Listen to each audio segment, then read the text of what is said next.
Duval. Are you raising your voice at me? Good morning, Sam Marvelous Media, and welcome to Fourth and Forever. We do not have Mason at this time. We are talking college hoops, as you know.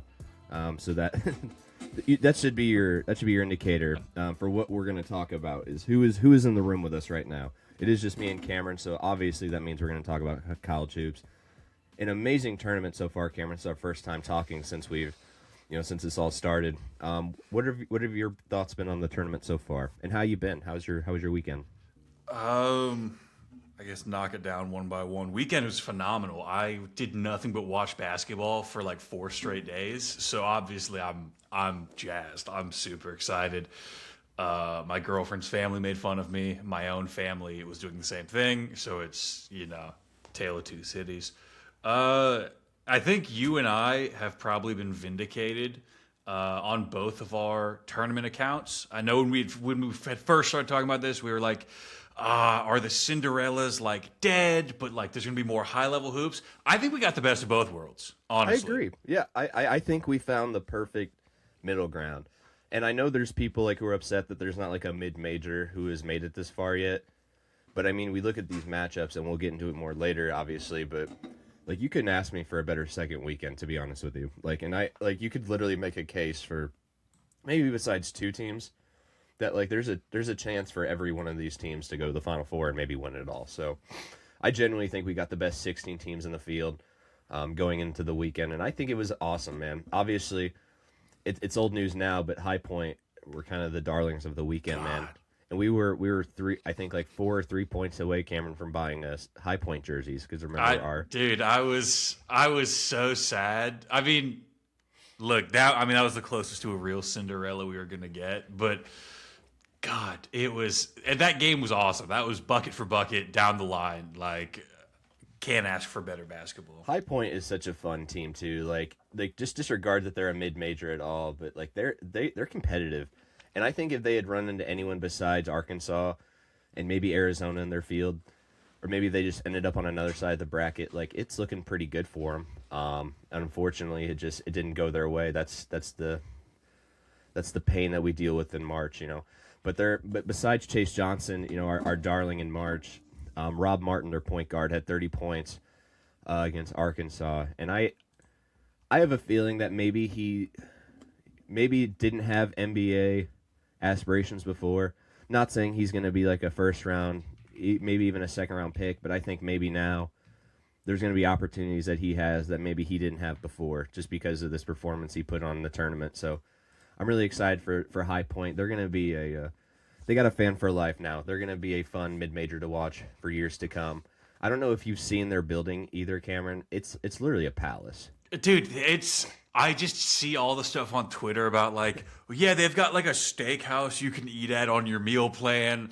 They've got like a mocked up airplane interior where you ice can cream discuss machines everywhere. Business. I'm like, this is awesome. I should have gone there. Like, I would have done fuck all with my life, but I should have gone there. Like, you'd be in debt forever too, because it's like $70,000 a year for a semester there. Ooh. Yeah, it's the most. I think it's the most expensive university in the country, if I'm not wrong. But it's obviously you get your money's worth if you're getting steakhouses and ice cream. Hell yeah, man! Does the GI Bill cover that? Dude? That's what I'm saying, man. Might have to do my research, man. Might be a High Point Panther before this podcast is over.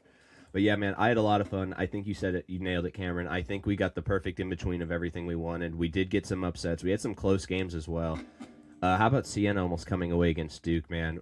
Just talk about those final 5 minutes, man. It's so sad to see that we could have potentially seen the biggest upset of all time if Jerry McNamara, who's now the head coach at Syracuse, maybe would have made some substitutions at some point in the game. I don't know what the call was there. I don't know anything really about Siena.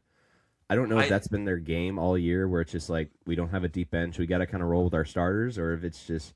I think the official line they had was like, they had a couple guys out for injuries.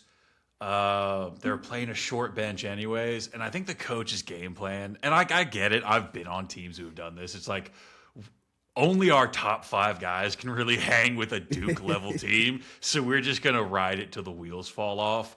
You and I obviously were texting the entire tournament about like every game that was on. I wanted that so bad. I don't care if it was I going was to blow rooting my for it, bracket. man. Yeah, I'm to the point now in my life where like I just want the big moment. I don't care how Right. well my bracket does. I don't care if I'm right. I just think like a 16 upsetting Duke after we had all this talk about how chalky it's going to be, after all this talk about mid majors are dead, how great that would have been for Siena to walk in there and then put belt to ass to Duke, but That would have been didn't so happen. good.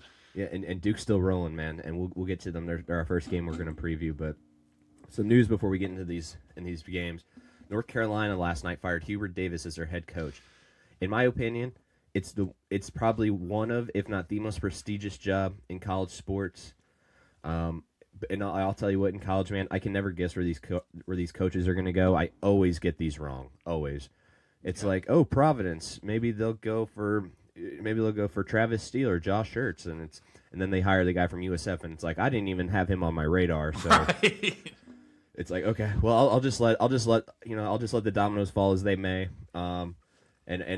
And good thing for these mid majors is they're kind of retaining some of their coaches, so maybe kind of some foreshadowing into next season when some of these guys stick around, they stay on their teams. Maybe these programs now have a little bit more money they can pay, and maybe we'll get more Cinderellas next year. But as of right now, the coaching carousel has began.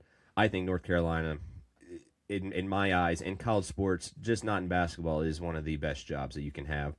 And I think North Carolina's got to make the right decision here. They're kind of a program a little bit on the downfall, I would say. Not necessarily the downfall, but maybe they haven't been as relevant as they have in the past. Yeah, it's they had that. They won within the last decade. Forgive me for not knowing the exact year, but they definitely are not maybe the powerhouse their reputation would beget them, and that's no knock on them, right? Everybody in college basketball has gotten better. Sad to see Hubert Davis go. I can't necessarily say that I get it, and maybe that's just me being too forgiving. But the end of their run this tournament was gross. That was a pretty epic collapse. So I get it insofar as like you kind of embarrassed the program on national television. Sad to see Hubert Davis go, but from the UNC fans I've spoken to, they say it's time, so I'll trust them.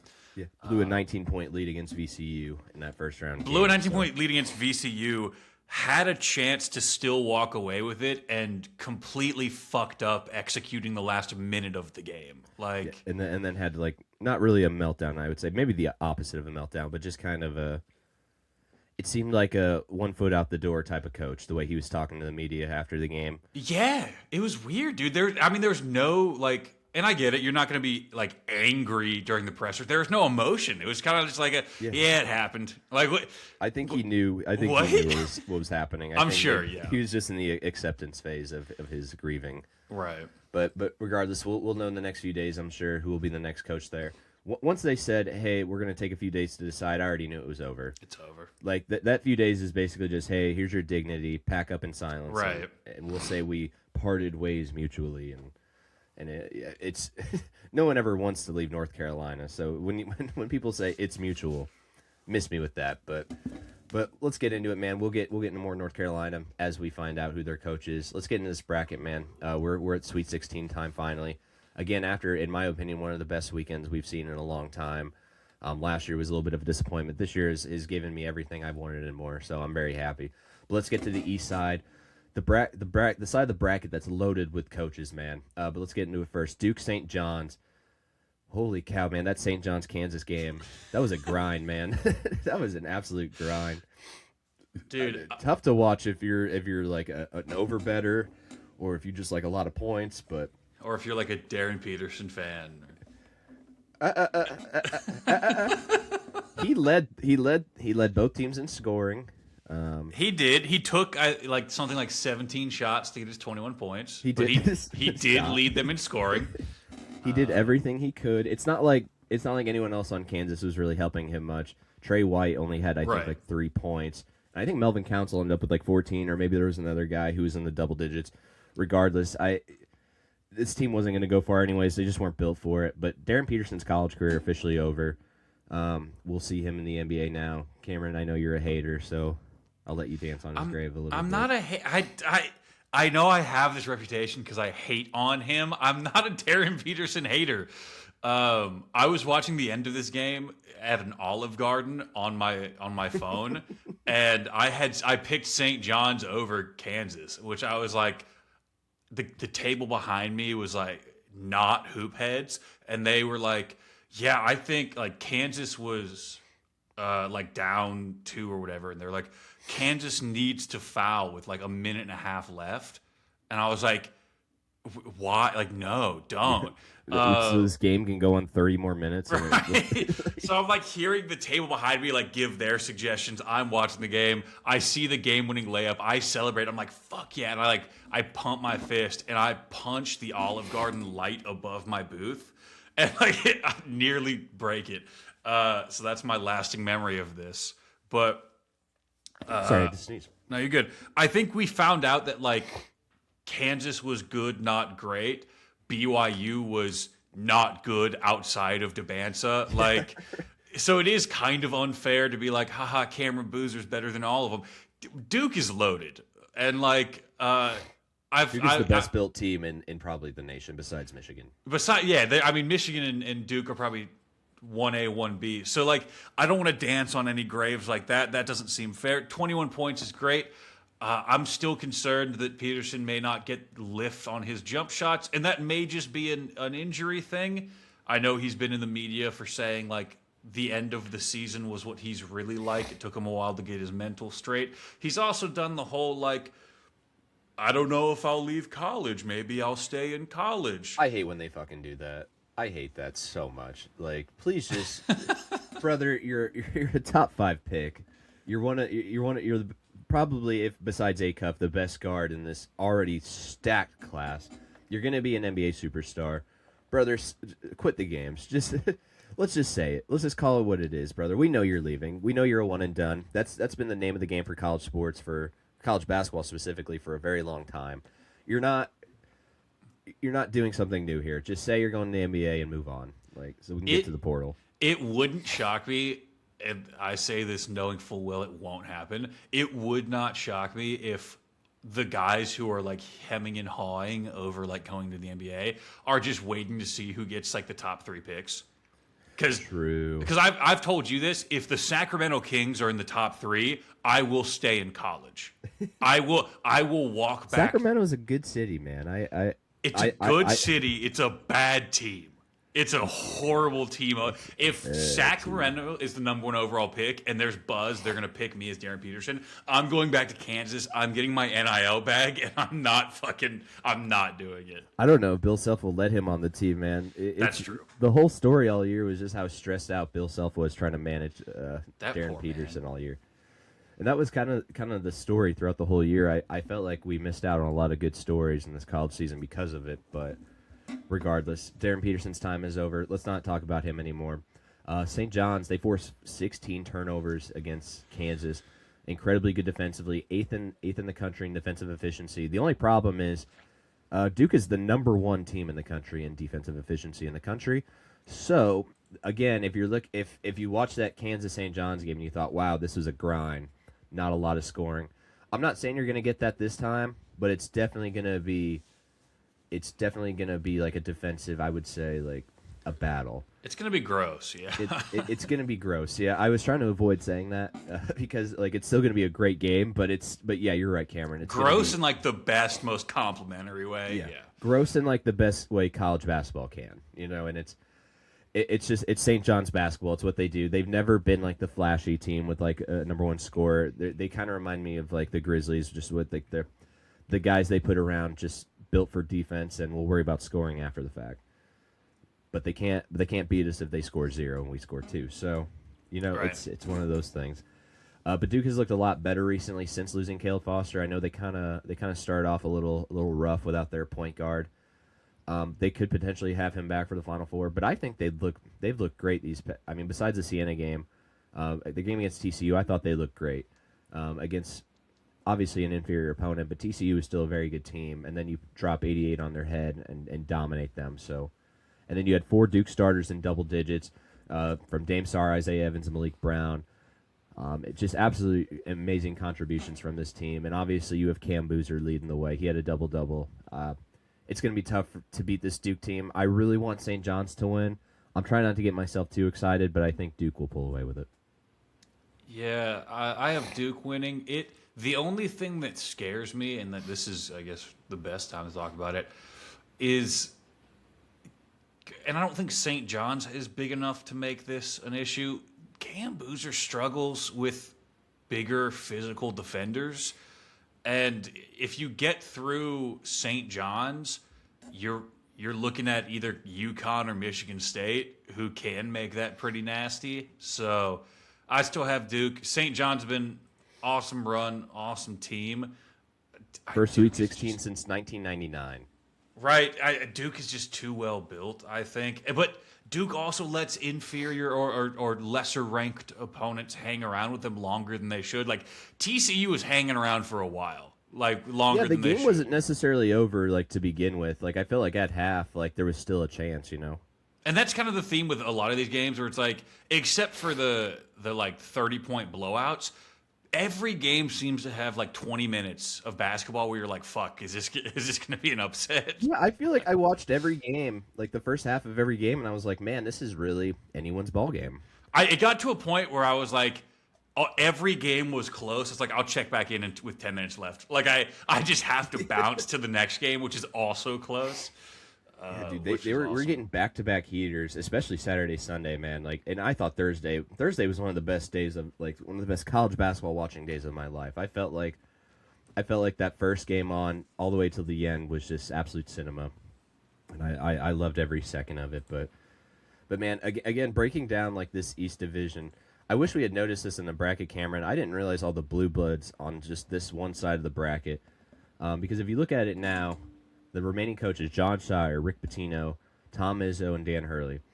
And not in like a bad way to John Shire. It's just that he's a new coach. He's like, I guess technically, the worst coach of the. He's the four. Least accomplished, sir. Right. That's the better way to say it. Thank you. Is the least accomplished coach. Not saying he won't be absolutely great. Obviously, he's a very good coach. He's got this Duke team rolling. But man, what a buzzsaw to like look at your windshield mirror.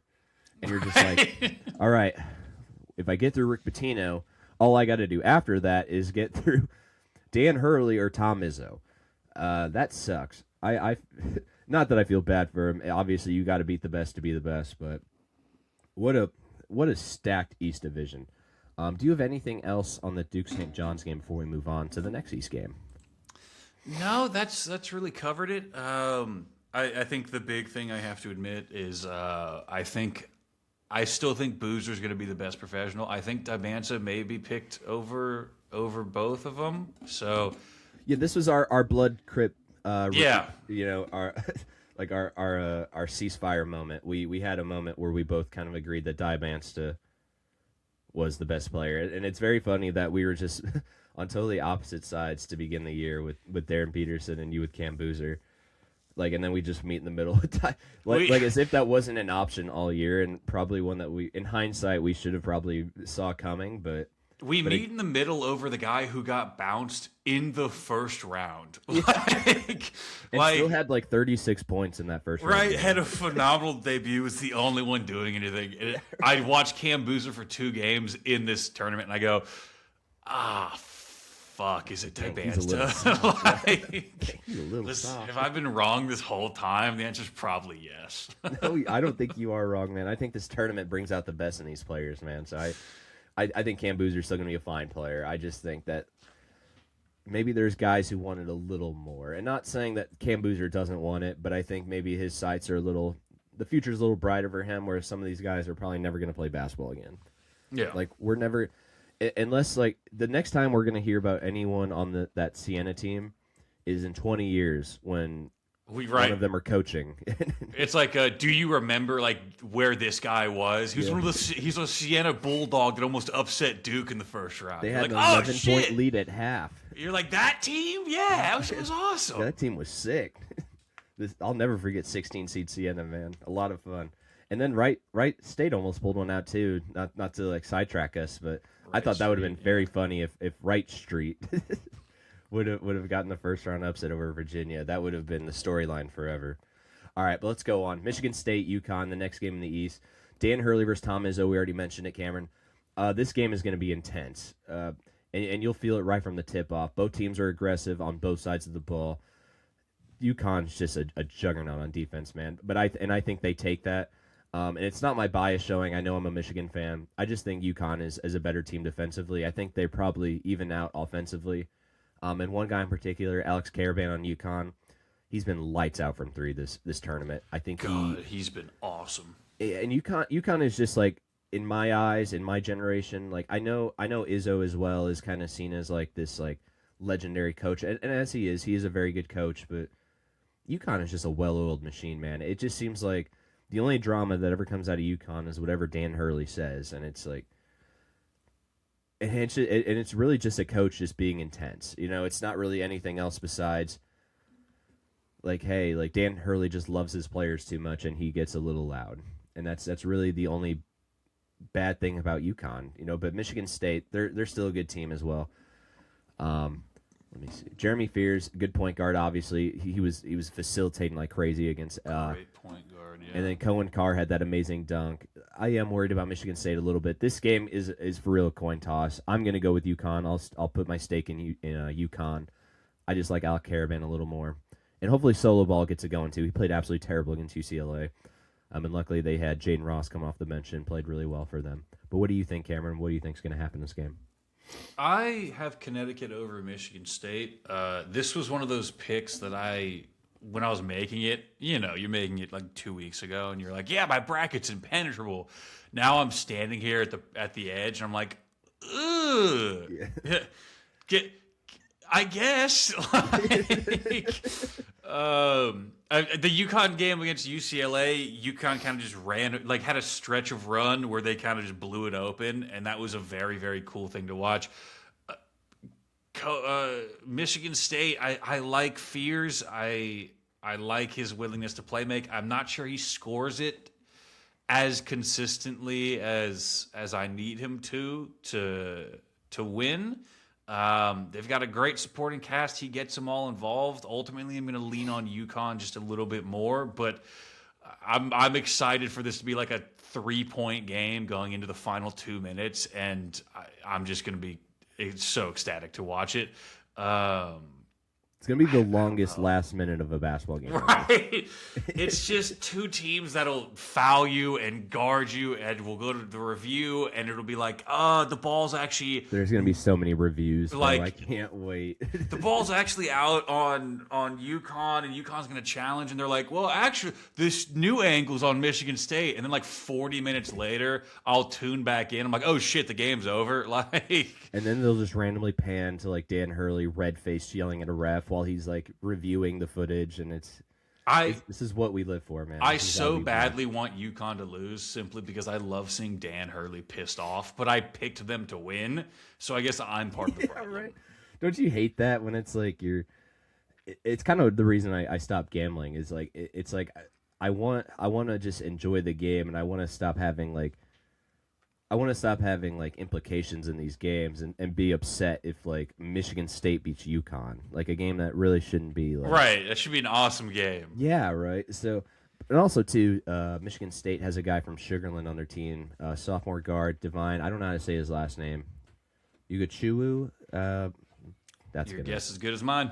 Yeah, but he wears number 99 from Sugarland, Texas. I had a buddy who I worked with who actually played against him in high school ball in Houston. So. That's how I know about him. He said he's just a really good point guard. Nice. Yeah, but that's really all I got. Do you have anything else on this matchup before we move to the South bracket? The prophesized Duke v UConn game in the next round is gonna feed families and could very easily be what knocks Duke out. Watching UConn's defense scares me. Yeah, I agree, man. I think Duke might have a tougher road than we maybe previously thought. Like having to go against St. John's and potentially Michigan State and UConn. That's scary, man. And that's even saying that is they might not get past UConn. Like or not UConn, St. John's. They may not beat the Johnnies. So. Yeah, I'm not taking the Johnnies not seriously. Obviously, Rick Pitino's a an amazing coach, one of the best of all time, and they're still a very good team. They were the Big East regular season champs and the conference tournament champs. So a very good team, not a team that you want to maybe look past. I know a 5 seed is a little.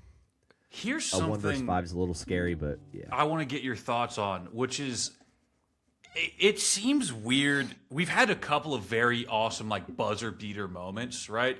I think the best one was that Kentucky Santa Clara game where it was like 3 with 2 seconds left, 3 at the buzzer into overtime. That was awesome. That'll live forever. We'll take it away, man. What a shot. There's a ton of buzzer beating layups this tournament, which is like, what the fuck are we doing? That's day one basketball, man. That's the fundamentals, all right? That's how St. John's ended up winning, was a full court layup at the rim. I'm just like, what the fuck is going? Like, how do we not protect against that? And it was his first 2 points, by the way, of the game as well. And it was on your boy Darren Peterson. Stop. You had to shoehorn that in. I did. That whole thing was a setup just to jab one more Wasn't time quite sure where that was going, and I was like, "Oh, you know, like." You're like, Cameron's bringing up a really good and Darren Peterson. There it is. There it is. There's the needle in the haystack. All right, let's move on to the South bracket. I'm very excited to talk about this end of the bracket. Let's go first with Iowa, Nebraska. In my eyes, Cameron, as a sicko, the game of the weekend. Easily. All eyes are going to be on this game. And which fan base do you think is going to show out, man? Because we saw that both of them travel very well. I think people underestimate how willing to drive Midwesterners are. Which is crazy because, like, obviously in Texas, you have the reputation of, like, it takes 2 hours to go from one end of Houston to the other. I thought, like, oh, yeah, Texas teams travel. Motherfucker, those Midwestern teams pack stadiums. They pack That's the car, crazy. and they travel. They travel extremely well. And granted, there is nothing else that these 2 teams, their fan base has going for them. So, like, when you have one of them that go far, you're not sure if it's ever going to happen again. So, like, maybe you kind of, like, right. It's like, let's just enjoy the moment because we don't know how much longer we have it. But holy cow, man, Iowa upsetting Florida on that Pissed me off so bad. Really? Just because it blew my bracket to shit. Like, from a hoop head, loved it. And from someone who cares about winning our bracket challenge, absolutely pissed me off. Someone who wants to be absolutely right. As somebody who needs to have bragging rights over you two, awful for me. Oh my god.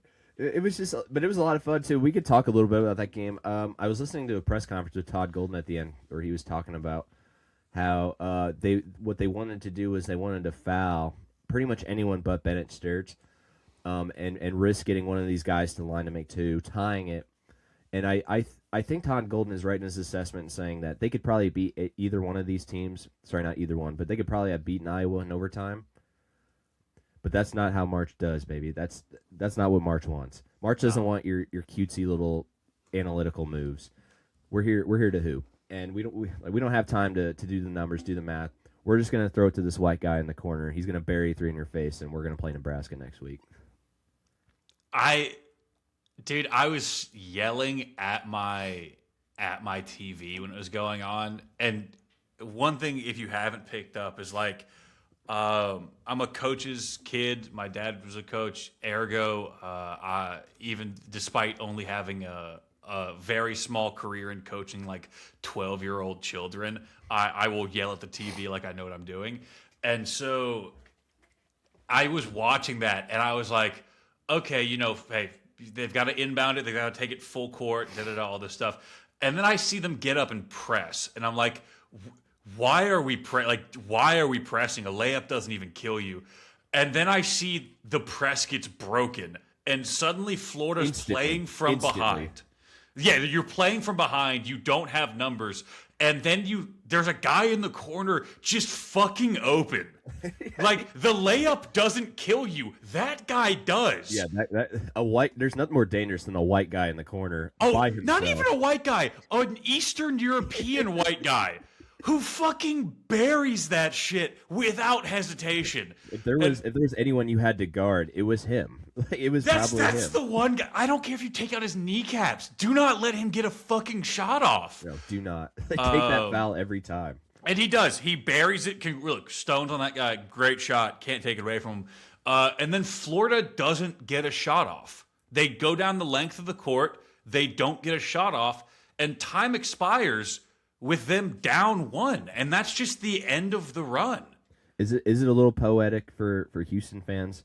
For Florida to not get a shot off? Exactly. Yeah. Yep. Yeah. It kind of seems like it's like the last laugh, even though obviously Florida won a championship and Florida just got knocked out of the round of 32. But I think it's still like a little victory for Houston fans that they could be like, see, it's not that easy to get a shot off. It did feel somewhat vindicating, and like I don't blame. I know the point guard, the guy who dribbled the ball out, is getting a lot of hate. I don't blame him. That was tough. He didn't have a great angle at the basket. He was also in too deep to really pass it to anybody. It was just bad execution on Florida's part as a whole. But good game for Iowa. I don't want to overshadow. Iowa executed. They found their moment. They took advantage of it. Now they're moving on to face Nebraska, which is a very winnable game. I think so too. And I was actually going to mention that, like you said, how well they played. I think it has a lot to do with coaching. Ben McCollum, who's their head coach, he's won at every level he's coached at. I have his thing up here. He's won 4 national titles at D2, Northwestern Missouri State, in Georgia, by the way. A Northwestern Missouri State he was a grad assistant. My apologies. No, okay. Sorry. In 2009 to 2004, he was the head coach of that same school. Sorry, he was a grad school at that school years prior. Led him to 4 D2 national championships. Gets hired by Drake last year. Brings Bennett Sturts with him. They upset Missouri in the first round. It was one of the few upsets we had in the first round. Gets hired by Iowa. And now Iowa's in their first Sweet 16 since hiring this new coach. In his first year, after previous 17 years of Fran McCaffrey and not making a Sweet 16, and then making one in their first year with Ben McCollum. So I have a light comparison here. I think Ben McCollum could be the Kurt Signetti of college basketball. I think Iowa basketball is building a quiet juggernaut right before our eyes, and we're kind of not. We're not prepared for how good Iowa basketball is going to be. I would not be prepared for that. You are right. Yeah, you better buckle in, buddy. Get ready to learn corn on the cob. 'Cause it's coming. And also too for Nebraska, they got Fred Hoiberg. He's had an interesting ride. He was on the hot seat this past season. I think they finished 17-14 last year. I think they said it was all but a guarantee that he was going to go. For some reason, they ended up keeping him. And they were a program dead in the water until this season. They obviously retained him this year. Maybe, obviously in hindsight, wow, what a great decision. But that wasn't the talk last year at this time. They started off 19-0 until running into Michigan, who was an absolute buzzsaw. Obviously, the best team in the country. Nebraska's still a really good team. They have a bunch of guards who can shoot. My heart says Iowa, though. My head says Nebraska. I don't know which way I want to lean. I think as of right now I'm going to go with Iowa. But I think tip-off I might have a different answer for you. Depending on, I think, what crowd shows up more. Because I just don't doubt a Midwesterner with a Chevy Cruze. Because it's a dangerous thing. They'll drive anywhere. Dude, 17 hours straight through. That's light. That's a warm-up for you. That's light work. Yeah, I'm not even going to stretch for that. That's light work. I'm in the advantageous position of I don't care who wins this because that side of my bracket is shit on. So let's go Iowa, baby. Give me the upset. Give me the 9 seed. I don't know if I wouldn't call it a Cinderella run. Maybe just like an improbable run. But you knocked off Florida. I'll give you Cinderella status for that. So let's keep it going, baby. Yeah, absolutely. That would be a fun matchup. Let's get to the next one here in the South bracket. At home, Houston versus the Illinois Fighting Illini. I'm very excited for this game, man, but I think Houston's going to pull it out. They've been dominating teams this tournament. They've won by 30-plus in their past 2 games. Illinois put on a clinic versus Penn, though, and shot incredibly well against VCU. And if you're looking at both sides of the ball, Illinois has this group of Eastern Europeans and Keaton Logler who are just going to absolutely clash against this grit and grind Houston Cougars. And I will say, we talked about Chris Sinak. He was physically imposing versus A&M. That Chris Sinak that I watched against A&M, is ready for the NBA. That guy can go into the NBA. Yeah. Yeah, that guy will be ready for the NBA. The previous Chris Sinak we've watched throughout the year, probably not ready for the NBA. The Chris Sinak that Kelvin Sampson said was 6 years away from being a good professional could not be. The guy I saw run out against A&M, fuck, man, my bad. Yeah, he was. I think that got him going, man. Like, damn, my coach doesn't think I'm ready. Like, well, I'll show him. Then Emmanuel Sharp went out there and shot well as well. Miles Uzan, he was playing great. You know, I know some of these guys don't. In Kingston Flemings, he didn't light it up on the box score, and people are going to look at that and be like, oh, he only had 9 points. He still is I would say maybe not like the captain of that team, but he's definitely a guy that like that team leads on, and he's definitely he's a leader also on the that team. reason A&M couldn't press Houston. Yeah, like A&M wants to press you, wants to get up in you. He's just too fast. Like I was having this conversation with an Aggie friend of mine who was like, "What are the odds A&M wins?" And I was like, "Dude, 10% tops. Like Houston is too physical. They're too fast. You're not gonna be able to press them." And I don't think A&M lives in the paint enough. And, like, sure as shit, hey, 25, 23 or whatever it was, you're like, damn, A&M's playing them close. And then Houston just blew them out of the water. Yeah, it was just a matter of time. It wasn't if, but when. Right. And I think this game has the most important implications of all the games in the Sweet 16. Both teams have a ton to prove. Illinois and Brad Underwood haven't been able to get over the hump recently, and I think that's kind of starting to circle in the Illinois groups a little bit. Is like, you know, is Brad Underwood's a good coach, but like, can he get us any further than what he has? And then obviously Kelvin Sampson hasn't won a national championship. He's the oldest coach left in the tournament. I think he's ready to prove everyone wrong. I think he could get this team to the Final Four. They're obviously the favorites, and I think maybe we kind of gave up on Houston a little too soon. Obviously, this is all being said after Florida is out, but. That's March, man, and that's what we have to move on. And Houston's the best team remaining in this South Division, so very tough, high pressure game for both coaches, both programs. It's going to be an absolute shootout, though. Yeah, this is the game that I have Illinois winning over Houston. I called it when we did our bracket challenge. I have to stick by it. I didn't think Florida was going to be out of the pool. And that doesn't matter for this game, but like, fuck, dude. If Houston it wins, matters for this game. It really does, because both teams are now looking. You know, if you win, right? This is by far the toughest game you're going to play. If you win, not saying you're not going to play a really good Nebraska or Iowa team, probably going to be a lot easier than playing. You're not Houston playing Florida. Or Illinois. You're not playing Florida. You're right. And then you win this, Houston. I mean. I picked Illinois. I would love to see Houston win, even if it shits on my bracket. Houston is heading for, if they beat whoever's next, a rematch with Duke, ? To go to the finals. I'm like, that's, dude, I want to see it so badly. I love it. It's the storylines that I've been wanting throughout this whole tournament. We're going to get a Duke Houston, possibly a round 2 matchup from last year's finals. I'm excited, man. Do you got anything else on this South bracket before we move on to the West? I was not good at calling this South bracket, and I blame North Carolina primarily. But this was my sloppiest bracket. This also had, I think, the most fun hoops as a collective. Had a few blowouts: Illinois and Penn, Nebraska and Troy. But the later rounds did me well. But even then, like. I know the final score says differently, but the game was close to start. Like if you just watched the first quarter of all these games, I couldn't tell you who the better team was, you know, like throughout the season. It's just, yeah, like you said, it felt good. It was good to see some good competitive basketball. I'm glad to see some of these guys who, you know, maybe didn't have much attention, like TJ Power on Penn to start the year. Now, you know, and Chase Johnson as well, kind of getting like. They're obviously not going to go to the NBA, but now it's like maybe they have a chance overseas somewhere. Maybe the G League has a slot open for them. I love March. I do. I just love that it kind of paves the way for the future. And obviously, your favorite player, Steph Curry, I mean, made his career March darling, being a March darling at Davidson. So it could literally be anybody. You don't know if you have Steph Curry in this pool of amazing talent. But let's go ahead and move on to the west side of the bracket.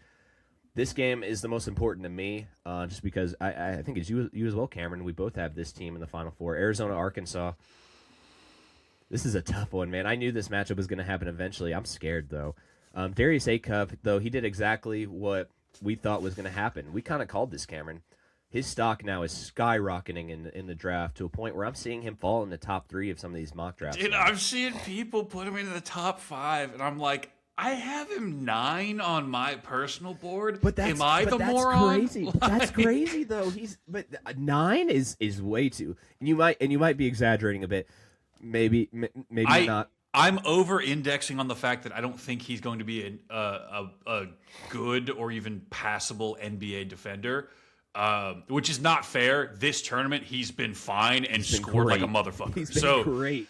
Like, if you take him top 3 and you take him on his scoring, I don't argue with you. But I'm just like, oh, am I the moron? Like, am I the guy caring about defense when he's scoring 30 on like 50% shooting? Yeah, every single, and he's making every single shot. And not only that, he's making smart shots too. Like, you could tell when he's out there, like that. Like, if there's not a shot he doesn't like, he's quick to like kind of step back and like see what else is out there a little bit. So I love the way he plays, man. I do. But it's Arizona. It's Arizona, man, and they're the best team in the country for a reason, led by Jalen Bradley, their senior Big 12 Player of the Year, and Koa Pete, who I think was the Big 12. No, it was Kingston Fleming. Sorry, should have been Big 12 Freshman of the Year. And they also have this guy named Krivas. Don't know his last name. Sorry, these Lithuanian guys get me. But he's 7'2". He's a monster rebounder. Arizona just does everything right. I've talked about it. I at lengthium, ad nauseum on this show. Rebounding is the most important thing to me in college basketball. And when you're the best team, when you're the best rebounding team in the country, and when you got guys out there who not only that are just absolutely aggressive in the paint. Like Koa Pete's a dog down there. Like I feel like he's gonna make nosebleeds every time he's down there rebounding. So I obviously picked Arkansas in our bracket. I think you did as well. We obviously both have them in the Final Four. I'm a little nervous about that pick now. I'm a little nervous about that pick. But if Darius Acuff goes out there, does exactly what he's been doing all tournament, I think Arkansas can actually pull away pretty well. And it's not only him on the team. Obviously, they have Malik Thomas, who's a very good guard, and Trayvon Brazile. He's such an underrated player. He's such a good offensive. He's like a really fun offensive wing player, but he's also just incredibly tenacious on defense. I really like this Arkansas team, and I think Coach Cal's kind of got, I wouldn't say a chip on his shoulder, but I think he's just got like a swagger to him that I've never really seen before. Like I heard a podcast talking about it the other day, how like maybe the pressure of Kentucky kind of brings out the worst in people, and now that he's at a program like Arkansas where like the pressure isn't as high, and it's like, oh hey man, you made the Sweet 16, that's dope. Like right, you're the best coach in our school's history, you know. Whereas in Kentucky, it's like, wow, he made the Sweet 16, but can't go any further. It's like time to fire Cal, and I don't know, man. I really like the vibes of this Arkansas team, and I'm a big vibes guy, so I'm still gonna stick with my guns. I'll pick Arkansas. I don't feel good about it though. If Arkansas can get it into a track meet, I think they win. Arizona is just so good at what they do and so good at controlling the game. Obviously, the X factor is Acuff. And look, he was going bucket for bucket with High Point. I can't sit here and say that I don't have faith. I want Arkansas to win. I picked them. I think he could be the guy to do it. It just makes me nervous. Like, you're going into the hornet's nest there. Arizona has guys who are big and rangy and would love nothing more than to eat your shot for breakfast. Yeah. So, I don't know. Look, if Darius Acuff comes out of this, I'll put him top 3. I don't give a fuck. I'll put him top 3 in my draft board when we do it later in the year. Yeah, I've been thinking about that as well too, Cameron. I just don't know who I would slide down, and I don't want to be the guy who's like, I'd slide Peterson, and that's not me hating on him. They play de facto the same position. Yeah, that's true. I also just think it's just really going to depend on what team lands where, because I think there are more guard needy teams, maybe in the bottom half that could slide into that top 3, and I think Acuff could be. I wouldn't call him a reach, but I think they'll definitely like I'm trying to think of a team at the top of my head. Let's say like if the Atlanta Hawks could pick up Acuff with all the length and defense they would put around him, I would have zero issue with that pick. I wouldn't even argue. I'd go, yeah, that's an awesome pick. That's the right pick. Yeah. There's without a doubt, that's the right pick. But let's move on. We got a few more games to get to. We won't stay long on this one. Texas, Purdue. I hate both of these teams. I think Purdue's going to smoke them. But let's give our flowers to Texas, an 11 seed. The very pesky Texas Longhorns. You know, UT is not a very well-known program, so it's nice that, you know, the Longhorns are finally getting their name out there. And, you know, you said UT? Yeah, have you ever heard of UT? The Longhorns? No, are they they have like this stupid little thing where they go horns up. I don't know. I just these mid-major schools, man. I just don't know what their deal is. Like, like the Cinderella of the tournament, which is dumb because they're not a mid-major. Yeah, right. I fucking hated that, man. But they are the Cinderella, which I wish it was High Point. I guess. I wish it was High Point. It should have been High Point. It should have been High Point. We're sitting here talking about the Texas Longhorns, the most prestigious brand in college sports, as a Cinderella team. It pisses me off, Cameron. It really does. Like, I get it. Like, it's like, well, yeah, they you know, they're on a roll right now. They were 11 seed, you're right, but they went 9-9 in the SEC. I think they were the last team in. I get it. It's a good story. Whatever. Sean Miller, first four. Sean Miller. He's a good coach. Obviously, Look, give them their flowers. They played 3 games in 5 days. They won all 3 of them. That's true. You know, they beat BYU, who I mean, I didn't think they were going to, and then they turned around and beat Gonzaga. Like, you executed, you played well. I will just never not laugh at the fact that, like, the Texas University is our Cinderella for the tournament. Yeah, and it's like it should have been different. Like, yeah, we should be sitting here talking about High Point, and I should be wearing my High Point jersey right now, Cameron. I'm really upset. I throughout the second half of that game, I was like scrolling online to see if any of these guys like released like a jersey for like their NIL fund. I especially looked at Chase Johnson. I was keeping an eye on him. I won't say much more about Chase Johnson. I'll just let you do your research on him. It's one of those things where it's like, don't meet your heroes. You know, don't meet your heroes. Oh God, I'm not gonna do any research. To me, he's a perfect angel boy who hits threes and does nothing else. He loves angels. Life. That's for sure. He loves angels. He hits threes and does nothing else that the public ever knows about, and that's how we're keeping him. My favorite time of the year where we find out who these people actually are, and it's like, oh, March Darling, also never mind. March Darling, also you believe what? Yeah, you kind of like dig into High Point a little bit. By the way, I'm gonna drop that. Yeah, I got some news I have to tell you after we're done recording. I should have mentioned at the start. I got some pretty big news actually. Oh shit! Personal news, but I'm not gonna say it here. So what game do you want to go to next? We have 2 more. We have Michigan, Alabama, Tennessee, Iowa State. Which one do you want to do first? Because we're kind of getting close to 9 here, so I want to. Let's be respectful, or put a bow on it. Purdue over Texas. Congrats, Texas. It was a good run. Yeah, great run. And when I look back on this in a week and Texas is in the finals, I'm gonna hate myself. Let's go with your boys, Michigan, Alabama. All right. I will say this matchup makes me nervous, very, very nervous. Alabama's the best 3-point team in the country, and shooting lights out. In this tournament, beating both opponents by scoring 90 points. Sorry, they beat Hofstra, and then who did they play last week? I'm sorry, I'm blanking on it. They played Tech, and they ran them out the building. Played a great game against Tech, man. LeBaron Fillon, man. LeBaron Fillon, sorry, he's so good. I think with the Aiden Holloway stuff, like I think we kind of forgot how good LeBaron Fillon is. He didn't shoot well against Tech. Again, it's one of those things where it's like you can't look at the box score and judge his play here. He was facilitating like crazy. He's a really good defender. And Latrell Wrightsell, man, he was the shooter this last game against Tech. He was absolute money. And Nate Oates is just a really good coach too. But again, it's the Wolverines, in my opinion, the best team in the country. They're never going to outshoot a team on any given night. But they're going to play better defensively. They're going to out-rebound you by a wide margin. And they're just the better team. And they're so funny to watch because, like, I have them winning in one of my brackets. You've been singing their praises.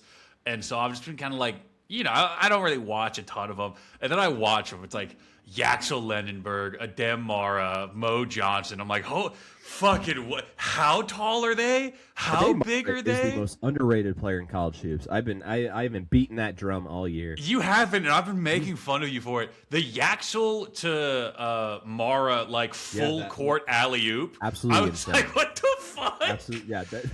You can do that? It was almost too easy for him. Like I know it was against SLU, my darling SLU. My hometown. They my hometown abused college. you, darling. Yeah. They abused him though, man. What a terrible game for Avila to go out in his final college game. Boy, that's not really how you want to do it, but still, it's Michigan, man. It's what it's going to be. Michigan's a machine. It is funny. I have this tournament noticed I've over-indexed on like guys who are out, so I'm like, Holloway's out, Alabama's losing. That's why I thought Hofstra was going to win.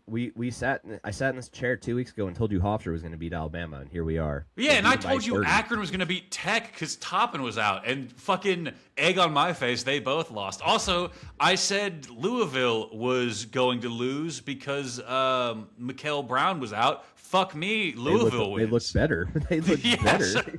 I mean, I was ultimately proven right in the second round, but I was like, cool. In the future, I need to not weigh people's injuries as heavy. USF had a good little run there to end the game there. I know the score only says 4. It was obviously a little further than that throughout the game. Louisville had control the whole time, but still a great game. I have really nothing else to say on this besides I just think Michigan's the best team in the country, man. Obviously I have like a feeling about Alabama, but I can't not believe in Michigan, man. They've been the most consistent team all year. They have a deeper bench than Alabama, better coaching than Alabama, and that's nothing against Nate Oates. I just think Dusty May is probably held accountable for his actions. Yeah, yeah. I wish Nate Oates wasn't such a. I'll give Nate Oates credit. I like what he said about the Hollow situation, which is like, you see this kid every year. Now is not the time to push him out. He needs support. I rep that. I agree with you. I don't even think the marijuana thing is that big of a deal. It being like... No, what got me was the tax stamp. That's where I draw the line. Well, what got me is that he had close to 1 kilogram of weed, which is like an automatic felony. So, I recognize legally... In Alabama too, bro. That's a death penalty. Right. I recognize legally it's a precarious situation. I'll give Nate Oates credit for rocking with his guy. Unfortunately, in the same breath, I'll also say that, hey, man, the past few times you've done this has also been a little suspect. Yeah, and it's... Alabama, let's not forget, Alabama, the same team that was trying to get, I believe, Charles... Bediako, yep. Bediako on their team. So, not but a few months earlier. I don't cover Alabama in glory. I'll say rocking with a dude who needs your support. I always respect it. I still think it's Michigan by probably 7, and that's where I'll leave it. The last thing I'll say about this Alabama thing is it's very funny that on top of these drug dealing charges that they just keep throwing on and don't forget his tax stamp, and it's like that is not important at all. And he didn't affix a tax stamp. Yeah. Okay, I didn't know I had to do that. Sorry. Yeah. I don't even think I've ever done that, so maybe I should probably be arrested too. I know marijuana is bad. I didn't know I have to tax stamp it. Right. Sorry. Where can I go buy a tax stamp for my illicit pot? I love that they just keep mentioning that. I get a chuckle out of it every time they're like, of drug trafficking, drug dealing, and tax stamp. Every commenter is like, they have to and the tax stamp. Like they're little government agents. Let's not forget, guys. Let's not forget. As we would all expect, he did as not we would affix a all tax. We would not do that, right, guys? As anybody in Alabama who has a kilogram of pot would know, you have to affix the tax stamp. I love that. That's been that's just been stapled to this big massive scandal. Pot, it's so funny. Cocaine, heroin, fent, you must tax stamp it. Literally the dumbest fucking thing ever. And fuck the cop too who arrested him was like, did he noticing that be like, is that what I think it is? The story I had heard was it wasn't all one in one spot. They had to there's it was around the house. So you're going around the house, you're like, okay, a couple joints, couple bags. You compile it all, you weigh it. You're like, okay, 2-1, so it's not like a felony off rip, but none of these joints have a tax stamp on them. So sorry, buddy. Actually, Are you guys seeing this? walk past all these drugs and come over here real quick. You have to see this. He doesn't have a stamp. All right, let's move on. That is just ridiculous to me. The tax stamp thing. I understand you can't sell drugs, but again, that'll stick with me more than anything. Let's move on to this last game. Tennessee, Iowa State. Oh, you were saying something, Cameron. Go ahead. No, you're good. I'm just like revisiting. You've got me on the loop or the rabbit hole of like what the fuck a tax stamp is. Still have no idea what it is. It's so funny because I'm not a lawyer. This is not legal advice. Certainly not legal advice to anyone listening. It's the same reason why the IRS will ask you, like, have you received funds from illicit activities in the past year? Because, like, you have to report that. It's the same thing here where it's like you have to purchase tax stamps from the state revenue department and attach it to the packaging of your illegal drugs immediately upon acquisition or possession. But to avoid incriminating yourself, like to avoid Fifth Amendment, you can buy them anonymously. So he could have bought them. He should have thought about that. He'd be playing in the Sweet 16 right now. Well, yeah, because in Nebraska, like marijuana is taxed at $100 per ounce. And so, and like other substances are higher per gram. So basically what they want you to do is be like, hey, I know you've got 32 ounces of pot. I need you to throw out $3,000 to tax stamp that package. And you know, the whole point of it is so that when they find you, they can fucking throw another charge at you. That's really what it is. Because I think it's hilarious that they threw it on anyways. I think it's just funny that like all of these drug cases, you really don't ever hear that charge, but because this is just like, hey, a college kid has marijuana, we also got to hit him with a felony of like the IRS didn't get paid. And it's so funny too that like a school like Alabama, where it's like if he was a football player, we're never hearing about this. Like we might hear that he had like possession of like a grand. And not a grand, a gram, right? And it's like, oh well, you know, he's a really good football player. He's a really good running back. He does it for the pain. Or like, hey, if he killed somebody, we would say, well, you know, we don't actually know who fired the shot that night. Fuck you, Nate Oates. Anyway. Yeah, and totally ignored the very next game where Brandon Miller is like did a gun celebration, then shushed. I'm sorry, wait, did the gun have a tax stamp? Is that why we're allowing him to play? Sorry, I'm confused here.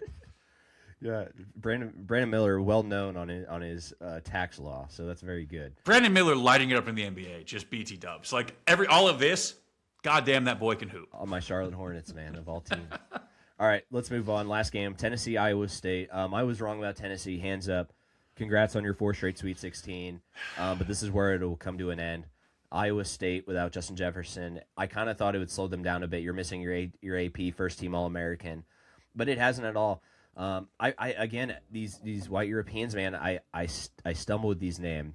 I know it starts with Momcilovic. Momcilovic, thank you. I think he's the most consistent shooter left in the tournament. I don't think guys are paying attention to him as much as they should be.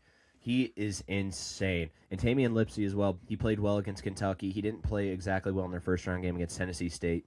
Didn't really matter. I was worried about Iowa State being away from Hilton, their home, but they balled out. I have really nothing else to say. I think Iowa State's going to pull away with this. I'll let you kind of take the floor if you have anything. Yeah, I will say one of the few things that I can hang my hat on this season, I called Momcilovic like 3 months ago because I think he had a couple 30-point games, and I was just like, holy fuck, this dude can hoop. That's not. I was riding the bandwagon. I just never got off. I know you talked about him after that Houston game a little bit. I like him a lot. I like ISU. I have them winning. Tennessee kind of scares me if I'm like Nate Ament, who hasn't shot or scored necessarily super well, but has shown the flashes of why you want him. The Gillespie he will be a lottery pick. Yeah, Gillespie kid's been really good. It'll be a fun game. That's kind of the extent of what I have here. Is just it'll be a fun game, and I'm excited because both of these teams seem like if whoever wins, inevitably, if they match up against Michigan, it'll be a fun clash of styles. Of like Michigan's trying to grind you into dust, and Iowa State wants to shoot threes from 30 feet out. Who gets to win? and that's who I think will win. I think it'll be Iowa State. So do you have anything else, Cameron, on this tournament before we move on to another excellent weekend Thursday, Friday of hoops? I guess it is a weekend. We do have a weekend of hoops, but it'll start Thursday, Friday. Great tournament. I think just to bring it back to the beginning, I know we mourned kind of the death of the Cinderella. I think we probably overstated that. There's been some really nice upsets, and High Point had a run where it convinced you of something. Iowa, though maybe not a Cinderella, is certainly moving farther than anybody expected. How do you pronounce Texas? Is doing pretty well. The Bullhorns or something. Yeah. So I think that was probably overstated, and I think we somehow understated the level of like how good the hoops have been. Every game has had 20 minutes where you're like, this could go either way. Yeah, except for Florida Prairie View A&M. Sorry, right. There's like a 70-point difference. That was crazy. Every other game, though. Yeah, but you're right. I was glued to my seat for at least 20 minutes of every other game. I think this has been one of the best marches to date, and we'll put a bow on it there. Enjoy your weekend, everyone, with another amazing weekend of college basketball. It's kind of the bittersweet time of the year, Cameron, where it's like we're coming down to the bitter end, and all these good teams are, we're drawing blood at these big games. But it's also like, well, we're not going to see another game until November after this is all over, and that kind of like that's where the dog days start because it's like, we have baseball. All right, fuck you. I'm a baseball fan, but you are correct. Yeah. Also, we're ignoring the fact that the NBA still exists until June. Fuck you. That's true. And the NHL playoffs. And the NHL playoffs start. We have so many sports between now and November that we're just kind of ignoring. Not even really in the thick of it, but it's just like when football and college basketball season end for me. That's like kind of like my decline in the year. Like it's where that's when you like hang out with your wife. You're like, she's pretty cool. Like I should see her Who's more. This lady? She just sits there and watches basketball with me. It's sick. She didn't say anything. Oh, that's awesome. I guess I'll talk to her now. Yeah, but that'll do it. Fourth and forever. That'll do it for the basketball end of the show. We'll have a good one, everyone. Again, stick around for football on the other side. Welcome back, everybody. We wrapped it up here with Cameron talking basketball in the first hour. Joined in the second hour, the OG Fourth and Forever crew, Mason and I, talking NFL news. We got some stuff that, not a lot that's happened, Mason, since the last time we talked football. But we are going to go ahead and go through this free agency so far. We're going to rank our teams, who's done the best so far, and then we'll kind of see, where the dominoes fall as far as like NFL supremacy. So excited to get to it. But how you been, Mason? How's your week been? Pretty good. I feel like a broken record saying I played golf, but I did play golf. You look tan, by the way, too. I was gonna say you do look very tan. Oh yeah. Yeah. I got that tan on me, making my fiance very jealous. She says it's not a competition, but then when I get more tan, then you see her outside a lot more. So it is and I can tell absolutely a competition. It's starting to get to her a little bit. I do the same thing with my wife too. Mm-hmm. Yeah, it's a competition. And I put my arm next to her all the time. I'm like, ooh, wow. I'm like, you're really white. You're looking a little pasty. Yeah. Between that and taking care of my yard, I'm a yard guy now. All right. I developed that skill. Well, I'm trying to develop the skill. Not successful yet. I did spread weed and feed. It killed my entire yard pretty much. Because my whole yard was just one big weed. So I have been looking into some different grass types. I'm thinking a Bermuda grass. That's just a Texas grass, or Zacia grass. For the not knowers of grass, Zacia, very fluffy, very nice, but hard to keep alive.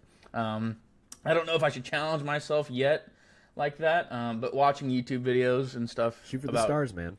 Yeah, but yeah, no. For some reason, I picked up yard guy.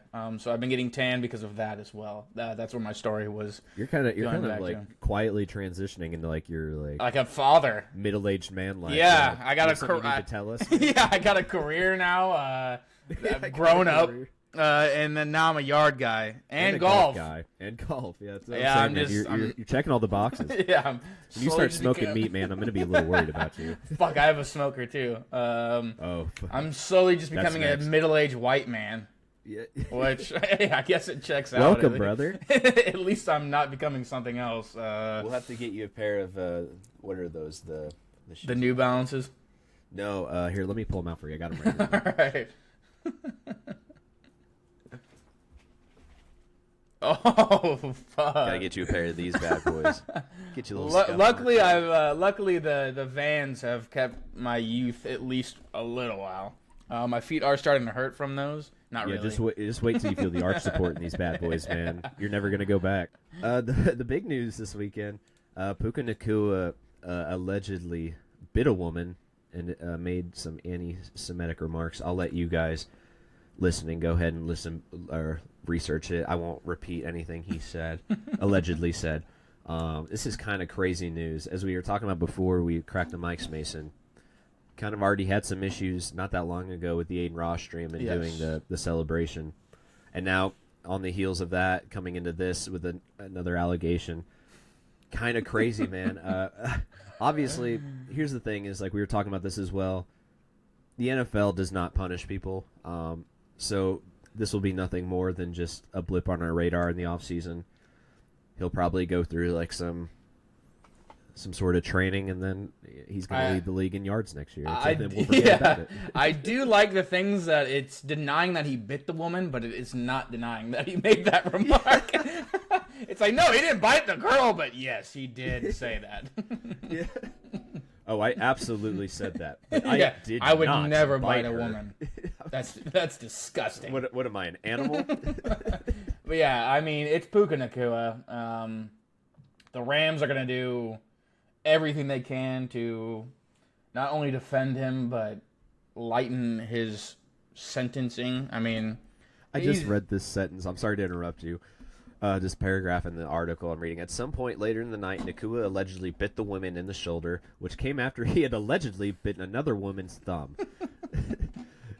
McCatherine did not his lawyer, I guess. McCatherine did not excuse the dispute that the bite allegedly occurred, but he downplayed the incident, saying it was just horseplay. So you're right. Yeah. Oh, that's he needs like a crazy. baby binky or something. That's so funny, man. Like, yeah, you're right. He needs like those little teething toys Yeah, that you get kids. just bite this, Puka. Give him a dog toy. Put it on like a necklace or something for him, so he constantly has it.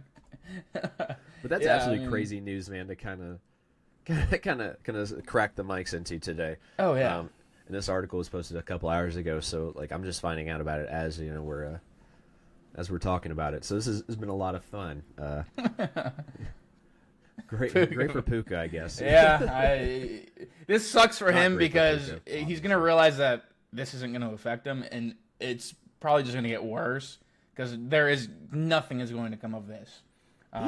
He had like a little spat during the Super Bowl week too, where he was like yelling at somebody in San Francisco when he was pretty drunk and stuff. Yeah. And then someone was trying to shove him into a car, basically like come on, bro, let's get out of here. Like, Yeah, he's I mean, he's so good that it's just it's just blown over in the offseason. He's getting so much attention, and he knows he's the shit, and everyone's telling him he's the shit.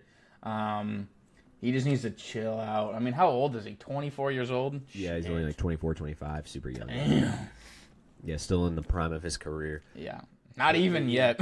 Not even. Yeah, you're right. Not even yet. He's still got another year of Matthew Stafford. So like, it's absolutely insane. But we'll move on from that. Like I said, it's obviously if he made those remarks, not great. But the NFL is not going to do anything about it. So No.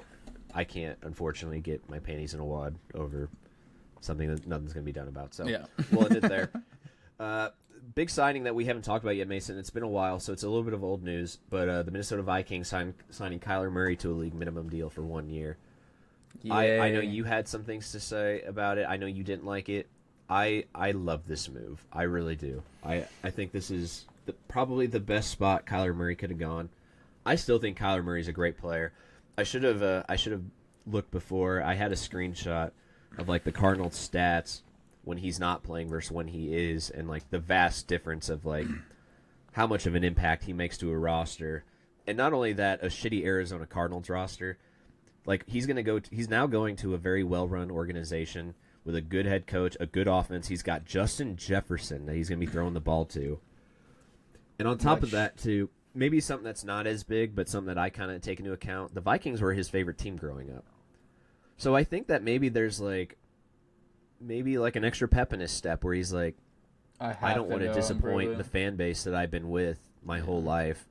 You know, and I don't know. And I just think something about the purple, too. I think he looks good in the purple, at least by everything I've seen in. But I like the move a lot. I want to hear what you have to say, Mason. I know you disagreed, but go ahead. I feel bad for Kevin O'Connell because I think he's just become like the guy that's like, oh, he can save quarterbacks. But that's also what he's kind of done to himself, though, too. No, I just think that's a terrible thing for him. I just don't know if Kyler Murray can be revived. Revived? No. Revoked? Revoked is very funny. I think he's too far gone. But who knows? Kevin O'Connell, I mean, like you said, they've got a good team.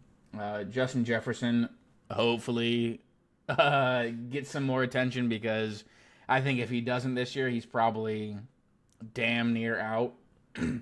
Yeah, you're right. This could potentially be his last year if things don't work out. This is his requested trade year if anything goes sour. I mean, I also could think not to like go deep into the weeds here, but I think it could potentially signal something too, where it's like maybe Joe Burrow becomes available, you know, and maybe the Vikings make a big splash, like one last big splash for Burrow. I'm not going to go too deep into that, but I'll let you go on.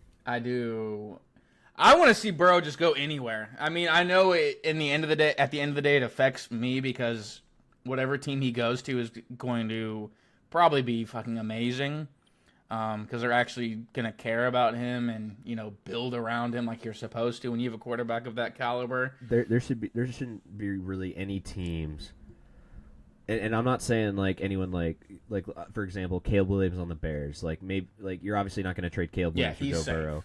But also Joe Burrow is, in my opinion, he's the best quarterback in the league. So yeah, I think it's by a mile. I would pay any price for Joe Burrow. Oh yeah, I think any team genuinely, if they thought that they would have a shot, they would trade the house. They would trade everything. I honestly don't think Caleb Williams would be safe. I think if the Bears had an option, if the Bengals called him and said, "Hey, we'll give you Joe Burrow for Caleb Williams in a first round," I think they'd probably do it. I don't know, man. I don't know, man. I just think there's certain situations where like coaches are invested in their quarterback. But again, it's like, would I pick Caleb Williams over Joe Burrow? In no world, No. And that's not saying anything bad about Caleb Williams. I think Joe Burrow's the best. But he is, yeah. But yeah, getting back to the Minnesota thing, I think too, and I look at it from a front office standpoint, Mason, where I think that like this is kind of like a low risk, high reward situation. Yeah. Very low risk. I mean, that's the main positive of this. Yeah, they're not paying him anything. Yeah. They're paying him 1.2 is what I saw. Which is crazy. That's crazy. And obviously he still has all that buyout money that he's going to get from the Cardinals, so like he's still going to be getting paid. But the thing of it is like, but getting back to it, low risk, high reward. You have a guy who for $1 million could potentially get you in the playoffs, or it could go terribly bad, but who cares? You paid $1 million for him. And you still have J.J. McCarthy, not saying that he's, from what we've seen, been very good, but also, like, there is, option. Like we were saying, though, there is a pretty high risk in this. If you fuck around, you lose Justin Jefferson. Yeah, that's true, and Kevin O'Connell would probably lose his job as well. I think it would be probably pretty stale in Minnesota, and it'd be time to move on. He would get a job anywhere else, so. He would. But I like the move. Fast. I like the move. I think this is going to be very good for them. I think in a year where the Lions and maybe the Packers kind of might make like a little bit of a slide, I think this is a really good chance for Minnesota to kind of stake their claim again in the NFC North. Yeah, I mean, I like the Vikings. As the fan base is awesome. I like. Yeah, Minnesota fans are. I love. Yeah. I just love Minnesota. Their stadium is awesome. It is sick. Yeah, very. And sick. apparently they treat everyone's families the best in the league, so that's cool. That is cool. Yeah. Because they always give that rating for teams at the beginning of a season, where you get like the the cafeteria, all this stuff. Yeah. They always rank really high. So Big move by the Bills. Obviously, they acquired DJ Moore in a trade with the Bears. Massive move for that receiver room that really needed an identity and really needed a leader. DJ Moore, man, he played great with the Bears last year. I think that it's really upsetting that Caleb Williams isn't going to have that target anymore. I think the Bears will be fine, but DJ Moore going to the Bills, man. You go from Caleb Williams to Josh Allen, you're feeling pretty good. Yeah. I mean, well, and that's huge for Josh Allen. I mean, he has been receiverless for since Stephon Diggs left, pretty much. Yeah. I mean, I can't name a single receiver that they've had since Stephon Diggs. Shout Khalil Shakir. He's been my favorite. Yeah. Well, yeah, hey, he's got them very far. No, but this guy is the real deal now. So this is Josh Allen's prove it year, because now you got a guy like this. Now it's time to step it up quite a few notches. Yeah, it's now or never. They were also able to re-sign Dawson Knox, their tight end. Very shocking that they're going to keep running the two-headed monster at tight end. I love it, though. Yeah. They signed their center, Connor McGovern. Love that move for them. And another big move on the defensive side of the ball, they signed Bradley Chubb to a 3-year, $43.5 million deal. Big. So I think that's great for their D-line. They did make some other additions as well to add depth to their defense. D. Alford, 49ers cornerback, signs a deal there. They signed safety Chauncey Gardner-Johnson. C.J. Gardner-Johnson, bro. He'll be gone in 2 weeks. Oh, yeah, he'll be good. But they also re-signed Tyler Bass, their kicker, who's been pretty consistent for them. I think the Bills did a really good job this offseason so far. We're still not to the draft yet, but so far, A+ for the Bills. Yeah. I would give them an A+ just for giving attention to Josh Allen when it almost seemed like they had not given him anything. Yeah, right. Just go out and sign some receivers. And now they did. They did. Good for them. All right, let's go to the Jets really quick. I just wanted to mention, too, we already talked about it, how they acquired Geno Smith for basically peanuts. I think it was a 7th-round selection, or sorry, 6th-round selection. Yeah. Oh, that's very fun. And they franchise tag Breece Hall. Poor Breece Hall, man. He's I know, man. He was this close. He was so close. He had that Kansas City barbecue ready to go, man. And they're like, sorry, franchise tag. And what's crazy is that franchise tag doesn't seem like a lot of money at all. 14.29 is about middle. It's the league average, right? Right. For that position that you're getting franchise tag. Yeah. So it's yeah, you're right, Mason. Still not really a lot of money. I feel it doesn't seem like a lot. I guess there's just a bunch of guys not getting paid. Yeah, I guess. Yeah, the running back market's always been kind of a cheapo market. Yeah. So. Well, it's scary. You don't want to sign a guy to a huge contract because that's probably the most punished position. Yeah, the most physically demanding, I would say, for sure. They didn't do much, though. I think this is... I had talked in lengths about how much I loved Aaron Glenn as a coach and how I really thought he was going to help turn them around. I think he's not going to get to the trade deadline this year. So I think it's going to be a terrible year for the Jets. They're going to be picking probably in the top 3 again. Yeah. They're going to hire a new coach. Same old Jets. It's just kind of what it is. Yeah. Well, and they get the random things like Tavondre Sweat, which, first of all, Titans what? Why? Second of all, what and why for the Jets? I mean, I don't know. Man. You get that, and then you have a bunch of other random shit, and then you went and got Geno Smith, which is, I think, the funniest part too. And Mason, you missed the episode, I think, where I ran through. Let me see if I still have it. The list of quarterbacks since the Jets drafted Geno Smith in 2013. Let me see if I still have it. I don't think I do. This is one of those years where it's like they should have went and got Colin Kaepernick. Now it's time for him to make a return. Yeah, it's finally now it makes sense. Now it really does make sense. Why, Jets? I would have given anything. I think now this is kind of writing on the wall that they're going to pull away from this draft with a quarterback. Yeah, I imagine it's very obvious. If I had to put money on it, I think it would be Ty Simpson from Alabama. Yeah. But we won't go much further than the Jets. I don't have much more to say. My lovable loser, the Jets, man. Yeah. They signed everybody under the sun, and it's still nobody. Yeah, and it's still just the Jets. So yeah. We'll move on to the Patriots. They made a couple of big moves. They signed offensive lineman Elijah Vera Tucker, 3 years, $42 million deal. Great move for their O-line. They got Romeo Doubs. I thought this was probably one of the most underrated signings as far as like skill players goes. Romeo Dobbs is a great receiver for the. He's been amazing for the Packers in the past. Like I think he's now in year 5, so the past 4 years, man, he's elite, man. And they finally got some receiver help. Really happy to see that for Drake May. Not happy, I guess, but just good to see for Drake May. Yeah.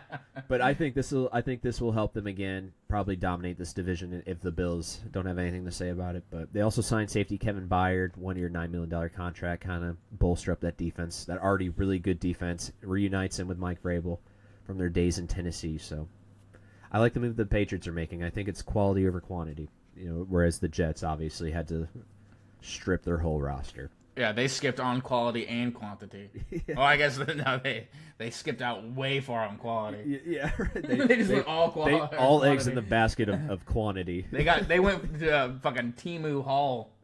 Temu Hall. All right, this is the team I wanted to talk about. I saved them for last, the Miami Dolphins. I quietly like the offseason they've been having. And not in a way where, like, I think they're going to make the playoffs. I'm not going to say that. I don't think they will. I think it's a long shot that they do. I really like Malik Willis as a quarterback. I think you already made a massive upgrade at quarterback, getting rid of Tua, being able to add Malik Willis. I know you just trade Jaden Waddle, which is by the way, we should have. Weird. Yeah, but you got a first-round pick for it. You got the 30th overall pick in this year's draft. So you now have 2 picks in the top in the first round.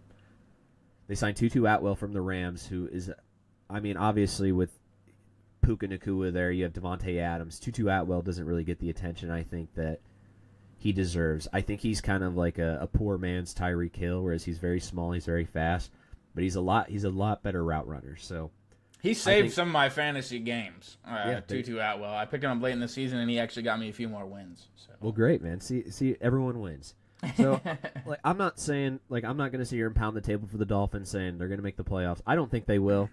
I think they're going to be a lot better, and I think they're in a really, really good spot. I think they got their guy Malik Willis, and I think when you have a quarterback, like, it's just you can kind of just build around him, and it's a lot easier. And I really like the Jeff Hafley hiring too as their head coach, a defensive-minded coach.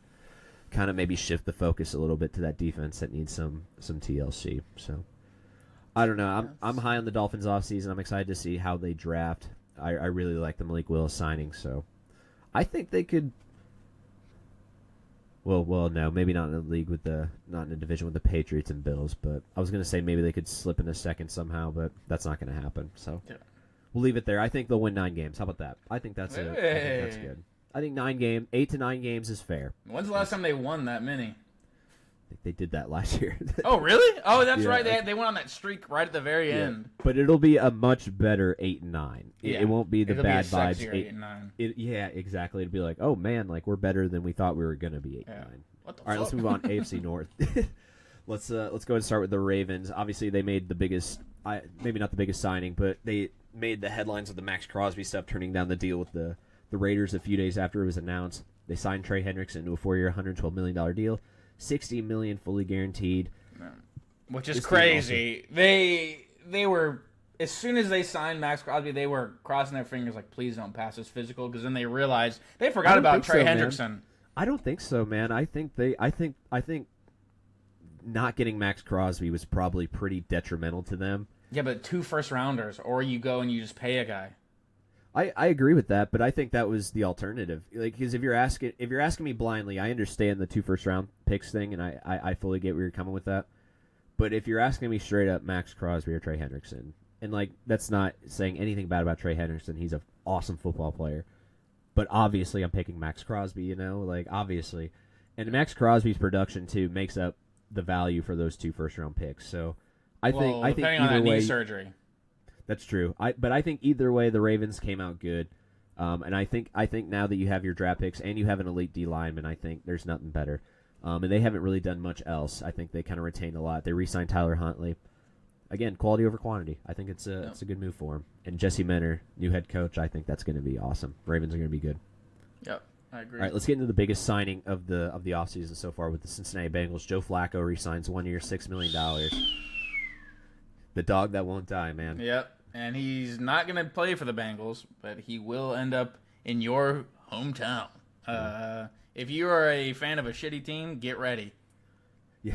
If you're the Browns, Honestly, if I'm the Vikings, I might go and trade something for Joe Flacco. that would be so funny. They just hoard all the quarterbacks. Yeah, I mean, and then you have some options, and I think Joe Flacco would probably be the best option that they could potentially have. I don't think over Kyler Murray, man. You can't sell me on that. I don't You know. can't sell me on a 42-year-old Joe Flacco over. Yeah, but look at him. He goes to any team and he wins games, or at least That's keeps true. it entertaining.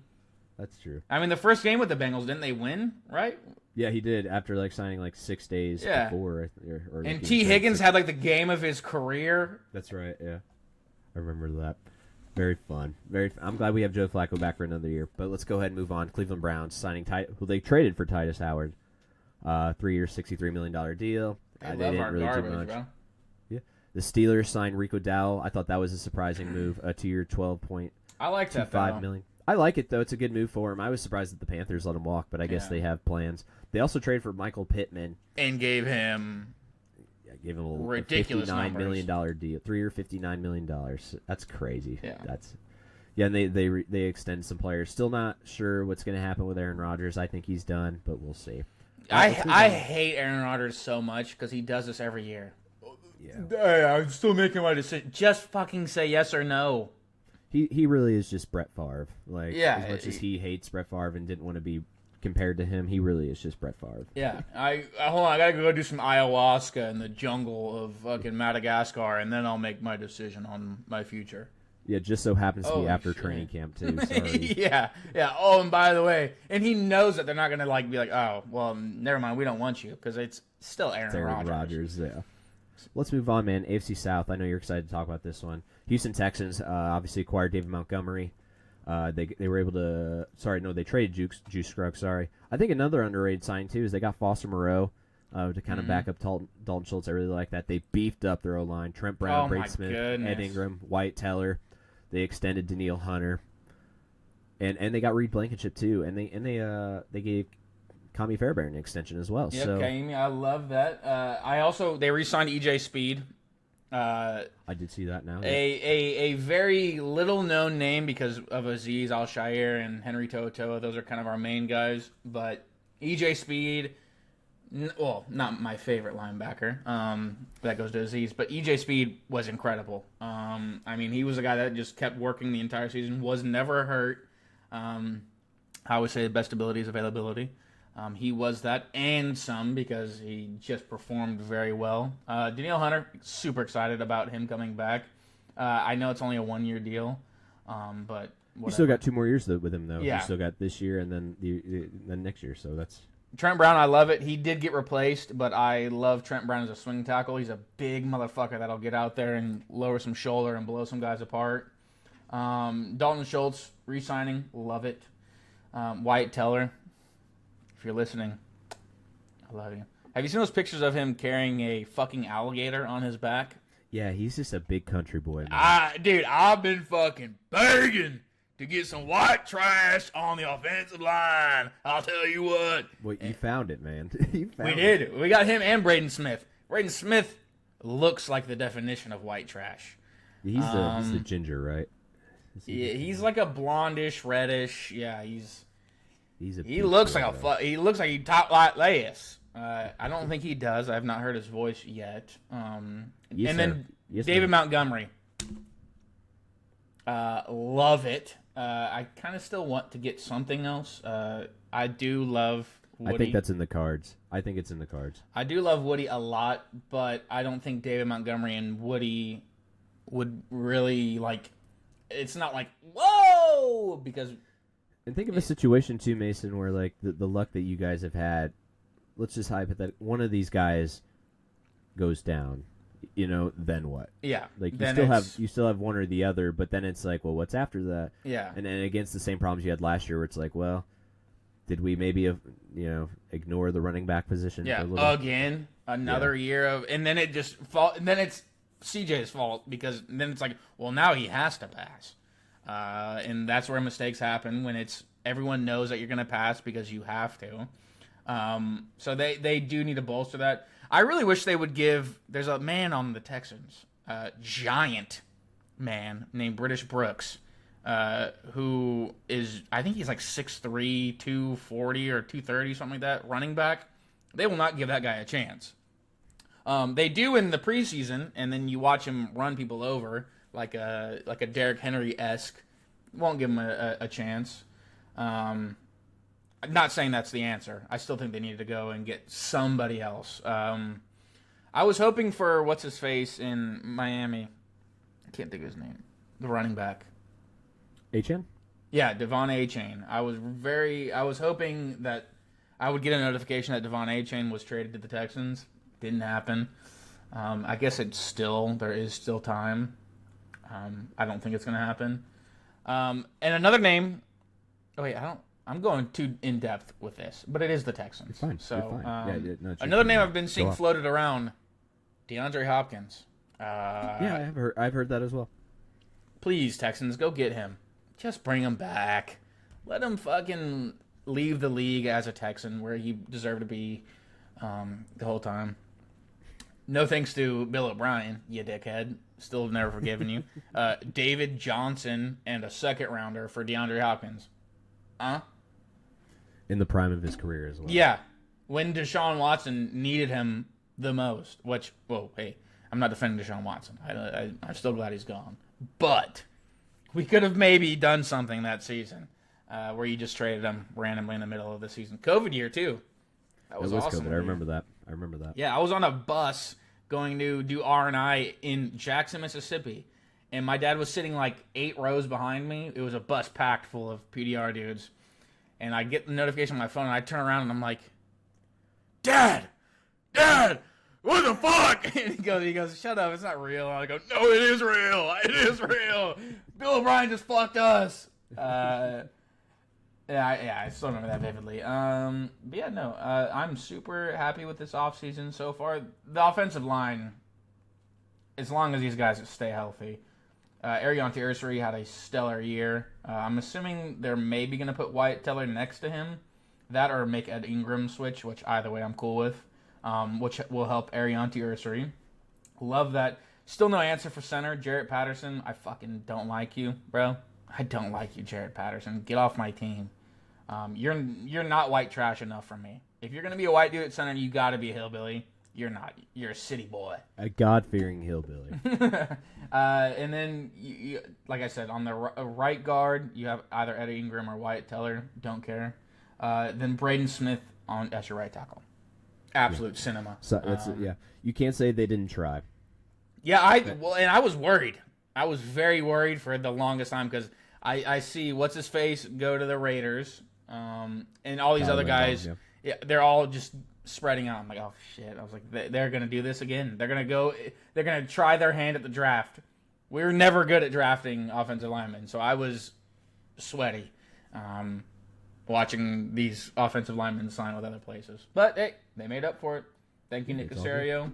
You traded away one guy that was very expensive, and you got 2 guys that are as good for the same price. Hey, win-win.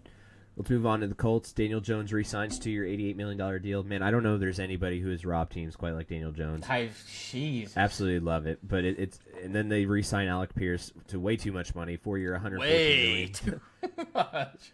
Includes $84 million in guarantee with $60 million fully guaranteed at signing. So that's a nice thing to wake up to one day after you sign that contract, to seeing that $60 million hit your checking account. Yeah. That My would, God, man. I don't even know what do you do that day? Like, I guess whatever you want. I don't know. I guess, but you probably wouldn't change anything because, like, I mean, you go out and buy something. But like, what is the first? Yeah. You see that? What is the first thing you're like? Damn, I want to go get this finally. That's it. I'm not a car guy. I'm So not either. I'm not I would picking maybe a say car. like a. Oh, unless like a nice truck. But that's not would 60 mil. I would say either like a big camper or a house. Ooh. I think, or I'd buy some land. I think that would be like my first big purchase.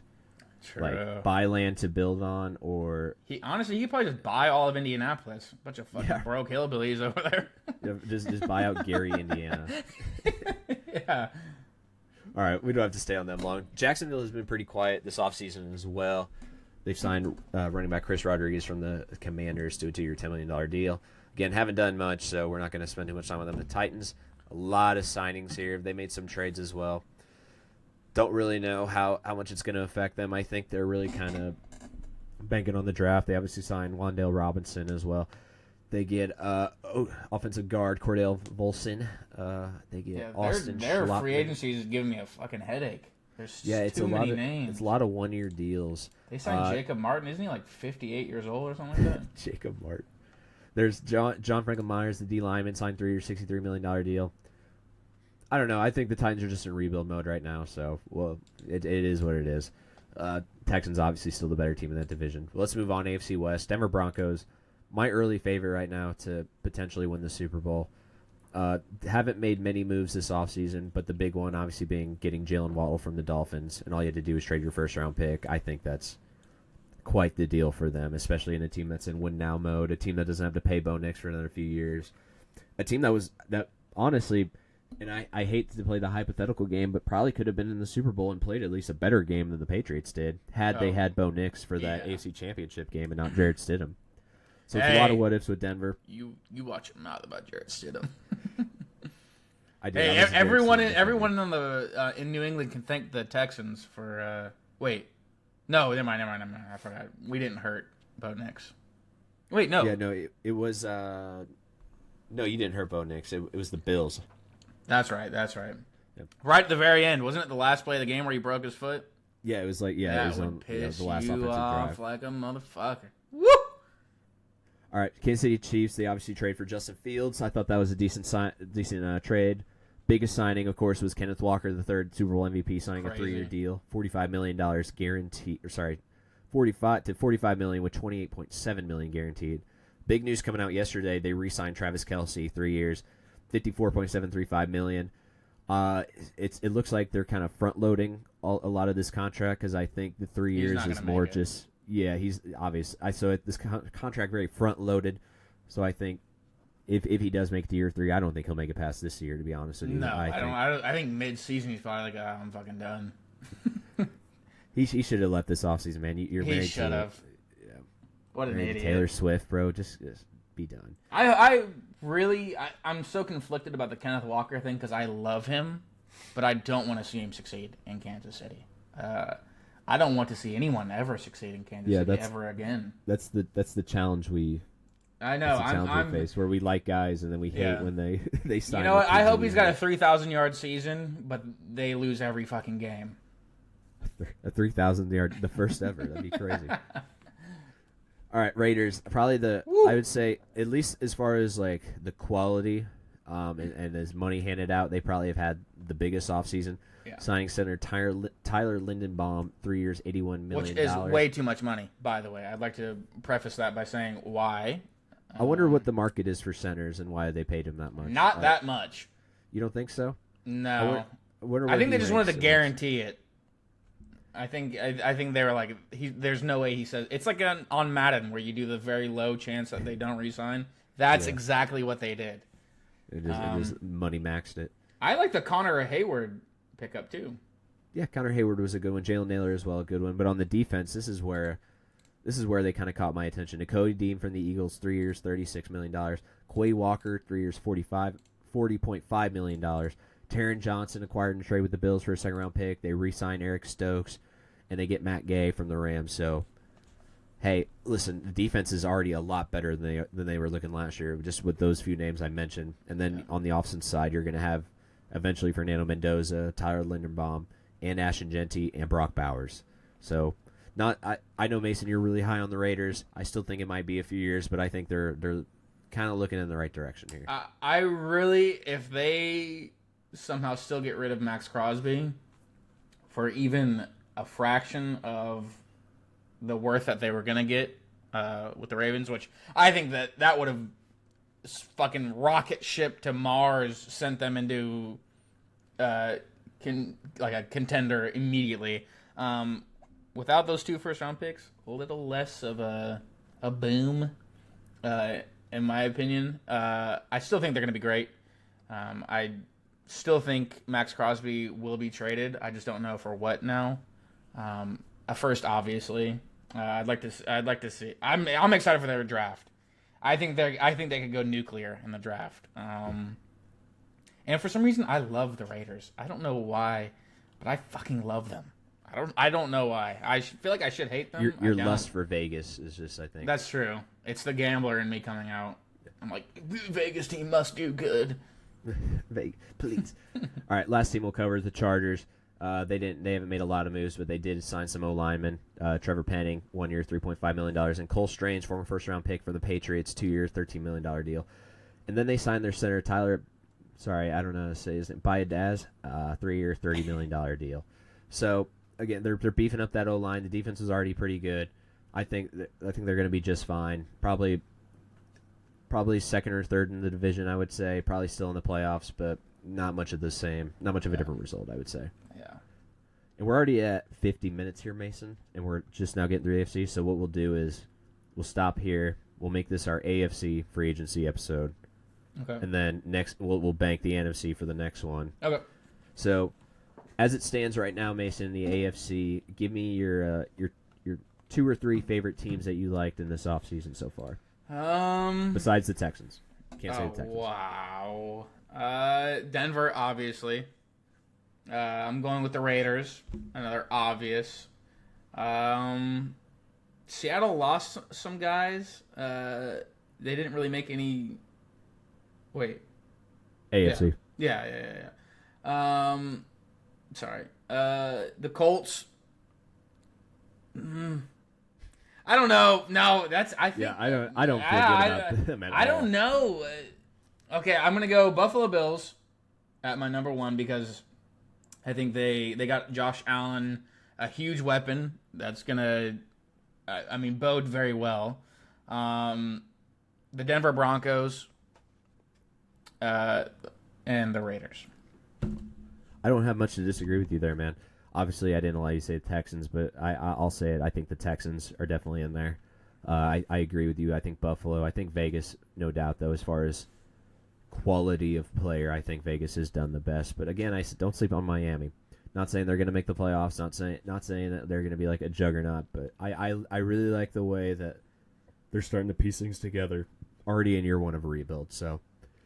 Maybe in like 2-3 years from now, we'll be talking about Miami in a little bit more of a higher light. But right now, just kind of enjoy the bottom, and enjoy watching like Malik Willis, who's going to develop into a nice little quarterback for you. So, hopefully, yeah. So I think that'll wrap it up. AFC preview as it stands right now. Obviously, we'll have the draft coming up. We'll do our NFC episode next week. Thank you all for listening. Fourth and Forever. Long episode today. Me and Cameron talked about basketball, I think, for over an hour.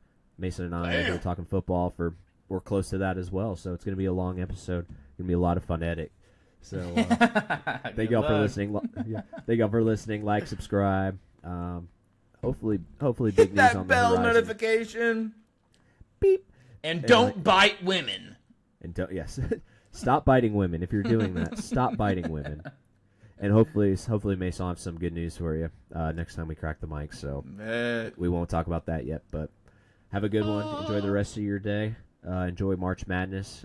It's been a great tournament so far. March. It's March, baby. I know you've watched a lot of basketball, Mason. Yes, I've maybe watched 10 seconds of one game. Great. Hey, that's And more that than might have I been. expected. Probably was on accident. Yeah, mine was like just flipping through the channel. Why is my YouTube TV already set to this shit? What the? Alrighty, y'all. Peace.